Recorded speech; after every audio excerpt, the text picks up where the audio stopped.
Yeah, and I mean, everything that you're describing feels nothing short of miraculous. Like women coming together in unity and just representing themselves and having that be totally accepted.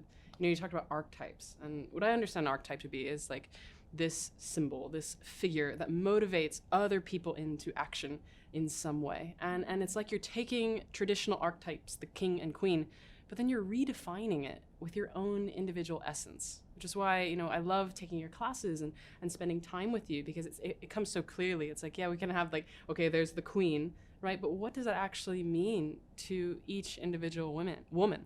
And exactly what you're describing, Davina Teresa, it's just you. I've seen you all rise to the occasion, and then anytime I've had something I'm working through, or I've seen other students have something they're working through, they can all come to you because you also overcame that struggle. It's not like you just started in leadership and started like perfect. It's like I imagine that you also had to really, it's almost like working with your own humanity to then, how do I embody this kind of archetype that doesn't quite exist so prominently in the modern world? I wonder if any of you could speak to that. What is it like to try to stand as something that has tradition behind it, but in your own way, and it might not be popular because it's not the status quo? That's part of the path. That no, we didn't. Like, Davina leads us at this at the beginning, I believe. We didn't all come onto this path, and here we are, and just became leaders. Yes, we have all worked through what we call it our stuff, right? We've all worked through getting past challenges, maybe wounding or traumas, whatever it may be. Our teachings allowed us to work through those things, and allowing us to work through those things allowed us to rise. Okay, so when we're talking about an archetype, it's important for everyone to have a hero, and that was a huge teaching for me. It's to have a hero in their life, someone they look up to, someone they would aspire to be like, or more. I grew up with my mother telling me, your friends should always be smarter than you, so you can become smarter than them. So yes, it is,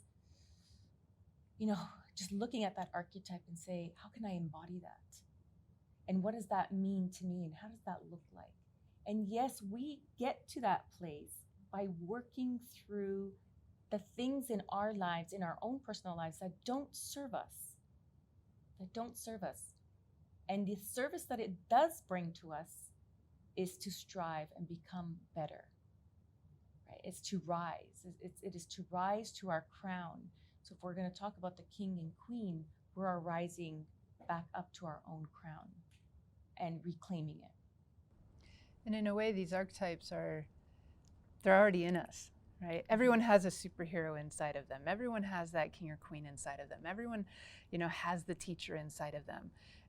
And we all go through that hero's journey where we start out as the novice, and then we meet our challenges along the way, and we hit our breaking points. We break through those points, and we learn and we grow and we become wiser through our life's journey, and we come to know ourselves. So embodying the archetype, so to speak, is really just becoming more and more your true self, right? Because we already are the archetype. It's already within us. It is the potential that we are striving towards. And we've never really arrived because we always have more potential to grow into.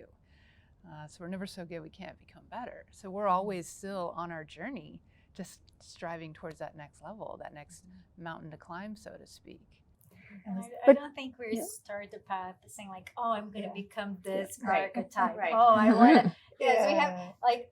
I think what happens is we start not being who we're not being who we're not. We're not. Is that how Yeah. Right. We let go, and we start becoming who we really are, and then this expands. So you start embodying your essence and what you came here to express, and then you discover that yes, you can be this also, and then you can be also this much.